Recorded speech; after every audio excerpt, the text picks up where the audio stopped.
69 degrees Fahrenheit, 7,481 miles on the odometer. It is Saturday, December 14th in 2024. If you time travel, leave a comment, because the movie Rib, or it's a book, it's a novel. I finally figured it out. It's a time travel novel, but none of the time travel happens yet. But when it does, I'll let you know. But you don't know anybody's a time traveler in this part of this book. You don't know, like Jed Wilson isn't. None of them are time travelers in this one. But the Rib series will go on, because there'll be a second book of Rib. They'll take place in the future, in the far future. Same type of descendants and characters and stuff. And yeah, they're visited by time travelers. I might have a strange character in it that shows up, talks to Jed, or something like that. Or maybe Droopy talks about it. Droopy's the actor, or the extra. He was an extra actor in Hollywood. Met another actor, fell down on hard times, ended up in Washington, and ended up in a trash can behind a 7-Eleven in Fairbanks, Alaska. That's where he met Jed. Jed Wilson was a musician in Seattle that fell on hard times and moved into his van, started van dwelling. And then Doc Shelby fell in hard times. Basically, Rib is like the first unit of Rib. They're all basically transients or whatever. You know, they're houseless. And so, well, Doc Shelby's not. He's a trillionaire. He's very rich, but he was until he got in basically a big scuffle with the authority figures with Lady Shelby and the dog. And the dog got tased and ended up killing the dog. And they got a lawsuit and got a lot of money for it, because that's a really big deal. Dogs are priceless. And so they got that, a lot of money, and that money was put into Wall Street, and that turned into trillions. So that gave him the money to buy all the equipment he needed to fund his little militia called RIB, Revolutionary Independent Branch. All right, Trucker's Atlas.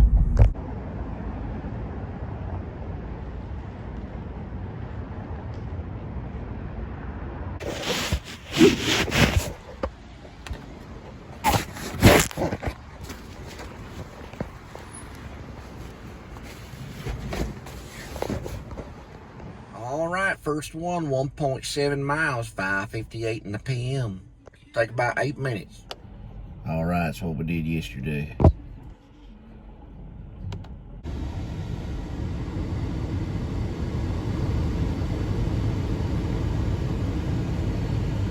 Well, I don't know, y'all all watching Friday the 13th, Jason Voorhees, but there's one movie called Saturday the 14th.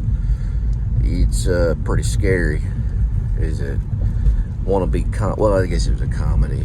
The comedy about Friday the 13th, kind of. Well, it was, I don't know. I haven't seen. I only saw the trailer. All right. So Friday the 13th show, there was 13 that posted so far. Probably maybe before midnight might be the 14th show. So it's only posted in 13. I just counted it up just now. 13 segments. And the 14th one might come through around about midnight. And that'll just be a little bonus feature. And also the closing of the show. Because it always closed with the Linda dancing at Main Street, and then she disappears, and then there's that tinkle tinkle Asian music that goes tinkle tinkle tinkle tinkle tinkle tinkle. Let's see here. I don't know what that was. Waze was asking a question about something. But yeah, Linda does a little dance, and it just goes tinkle tinkle tinkle tinkle tinkle tinkle tinkle, and it shows my PayPal. So don't forget about putting some money in my PayPal. Yes, sir. Yes, sir. People have done it before. Look, the Mennonites had come to the crescent. All right. And I know y'all like about the Mennonites. They're like the Amish, but they got rubber on the tires of their horse and carriage. Now, just to reiterate, I don't mean the closing of the Please Subscribe show. I just mean the closing of that daily vlog. The daily vlog show will close on the 14th video upload, which will happen. So they range between 10 to 20 to 25 minutes, some 6 or 7 minutes, talking about Lieutenant Daniel Lucius Coppex, which is actually not his real name. When he was a young kid, he had a stepdad named Coppex. His real name ends in an S, so it has the abbreviations D.L.S.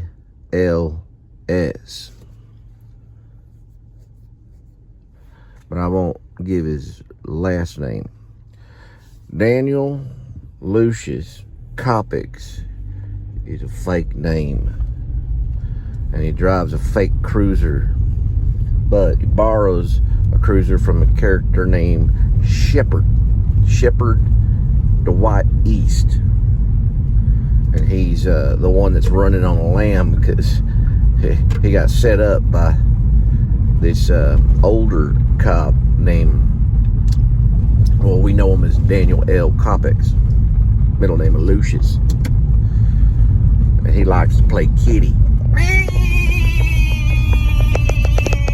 He also goes this crazy dark place with red lights. The ladies there, they dress in real skimpy outfits and they wear wings. It's real weird music plays, like David Bowie songs and stuff. And then sometimes he wears a mask. Oh, there goes the radio. Let me see if I can control this mechanism. They might play this song. There you go. I'm waiting for the pizza man. $26 in my hand. He's never early. He's always late. And I don't mean he's running on the lamb, but he's running on the lamb. It sounds about the same. You can run on a lamb, like a wool lamb, like a lamb that has wool. Which way are we going? Or you can run on a lamb. I think it's that one right there. Ooh, look at them pretty Christmas lights.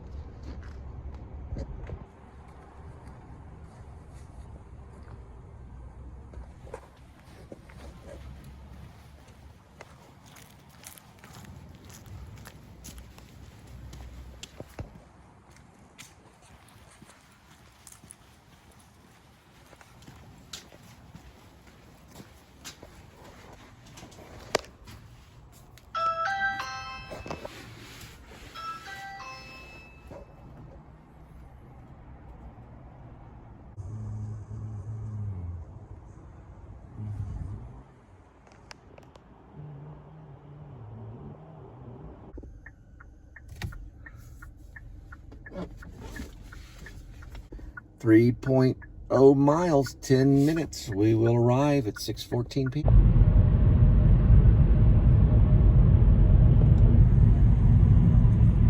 Oh, Professor and Marianne here on Gilligan's Island.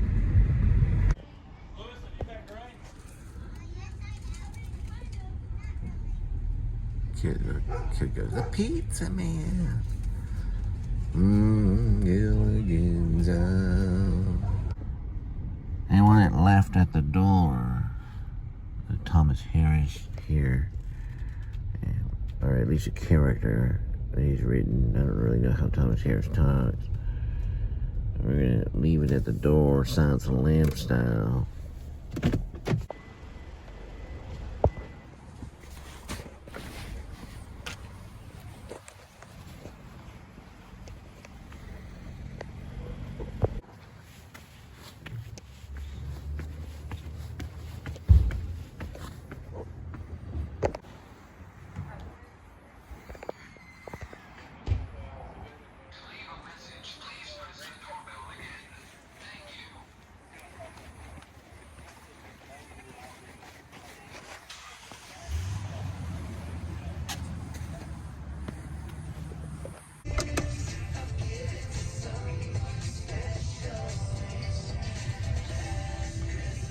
Yeah, I worked at this, it was one of those Josse banks where you buy slacks and ties and suits. Horrible on your back. This song played every other 5 minutes during the holiday. Well, that license plate right there has the name Dick Masheter. I don't want to put a D on the end of that sentence right there. Yeah, it says Dick Masheter. It's on his license plate. You just put a little D at the very end. So back in 2000, it sounded like Dick Masheter. Duh. All right, we'll keep on going. W-O-K-K-K-K-K-K-K. Respect of his town, of his country, of our sacred holiday.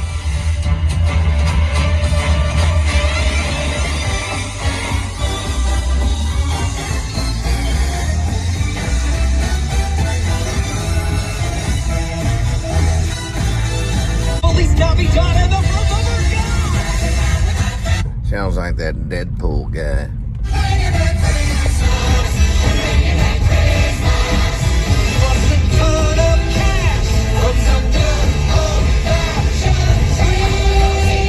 Well, I'm going to Daniel L. Coppex.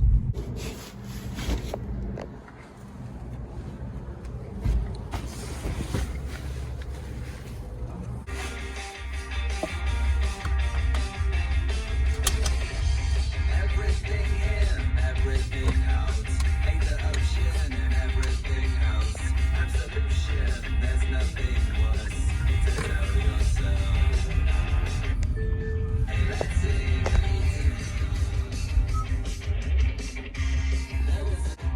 .9, 6:46, 6 minutes.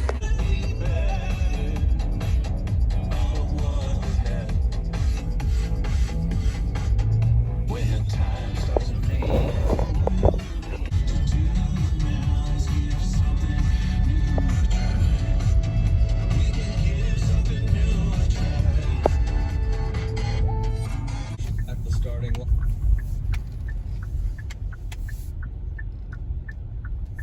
This is known as Matisse Drive.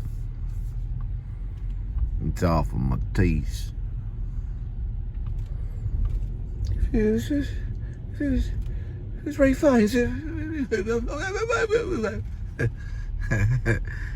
don't know. I was just thinking that this maybe he talks like he's got out of his mind. And what do you know of power? I don't know power. Don't know. What do you know of power? What do you know of power? Just talking a German accent. It sounds like Ray Fiennes. Ray Fiennes kind of goes like this. It kind of goes like this. He did play a really monstrous Thomas Harris character in Dragon. Very crazy. As his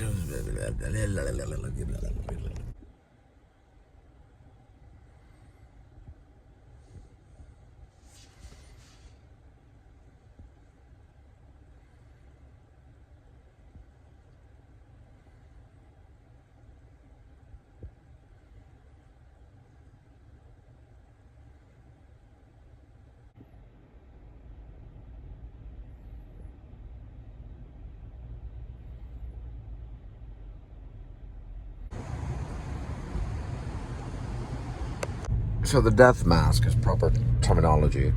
You basically cover your face with putty, and your head. You can do your head. The death mask, I think, is referred to as the head and the face. And then it dries in a mold, hard mold, and it cracks off and creates a negative of your face, almost like a bowl. Then you pour in like a cement, and that cement hardens almost like a rock. That'll make your death mask because it looks dead.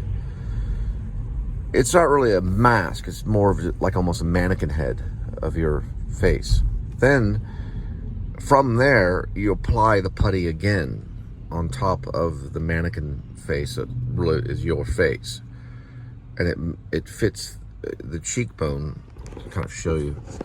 The cheekbones and the nose and the forehead will all fit perfectly. And that's mask making, which I've done. Because I made Commedia dell'arte mask. And so he's very good at doing that. Daniel Coppex. It's a hard mask, so he makes it out of this latex stuff that he forms on top of that mask, which then fits comfortably onto his face of whoever he copied. But the mask is controlled by this computer mechanism so that it fits, because you're all constantly moving. A dummy mask, like the mask that's in Drive with Gosling, it's a fake. It's exact replica of Tom Cruise's face, but it's a dummy mask. So this is not what that is. It's not a pullover mask. This is a constantly moving mask. So when he speaks, the mask adjusts to be like real flesh. It's almost impossible to tell. And he also applies makeup on top of that mask. Now these masks are probably going to be designed in the future for robotics and things like that. But it has air. There's air packets inside the mask so that it inflates and then deflates, just like it does with your face when you talk. There's constant air, there's pores and stuff like that. So it has all of that natural aspect of it. It looks exactly like Shepherd Dwight East, but underneath, that's Daniel Coppex. Here, kitty, kitty. I'm waiting for my man. One thing that makes Silence of the Lambs, Thomas Harris, the book I have not read, but the movie is scary and entertaining, and color code is in red, white, and blue. But what makes it scary is a break of trust. Now, of course, it's scary to see these nuts act like nuts, and it's scary to watch Buffalo Bill use these they're night vision goggles and all this stuff to hunt out his prey, which are mostly female, as long as they're a size 14. Are you a size 14? And the lines, that's a weird, thing. And he says, was she a great big fat person? And also Ted Levine, the way his voice and everything. He was later, he was cast in a television series called Monk. He was very good in Monk too. He was one of the captains in Monk. But it's the break of trust, because the character, the villain, and he's not really a villain, that's the thing. Some don't really know if he's the protagonist or antagonist. He becomes kind of like a friend of the FBI agent Starlings, Clarice Starlings. And the break of trust is the fact that Hannibal Lecter was once a doctor.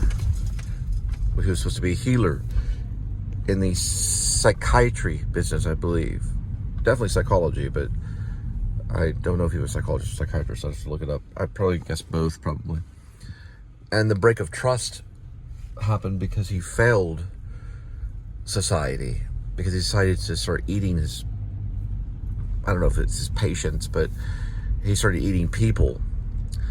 And I believe Thomas Harris may have been using religious elements in it, and probably very angry at the psychology department, or very angry at the psychiatry department, because if you've studied anything about theology, reason is an enemy in theology, but a friend in psychology. Reason is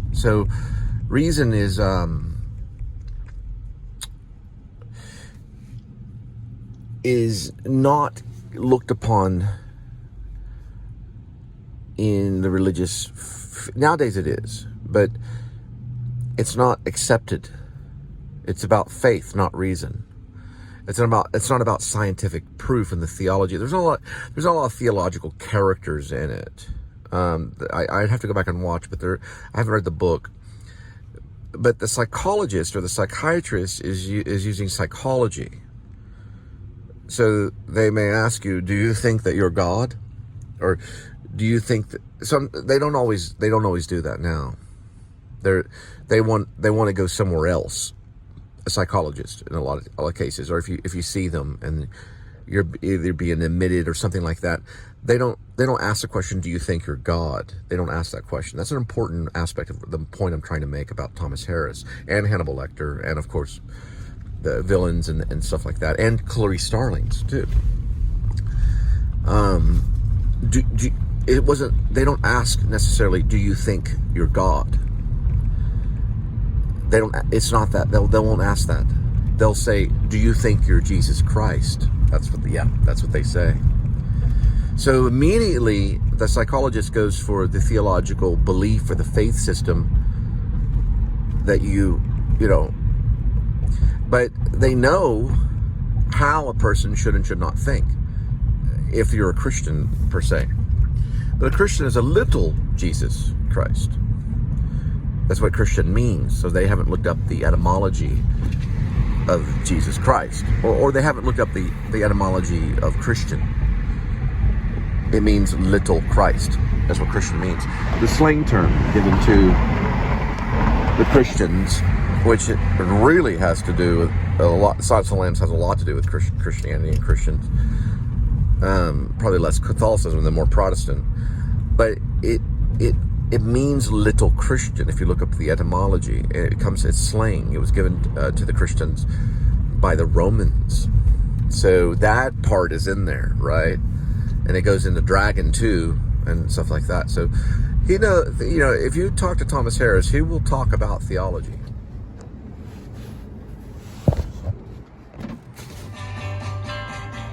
(2.19 minutes). We'll arrive at 7:45 p.m.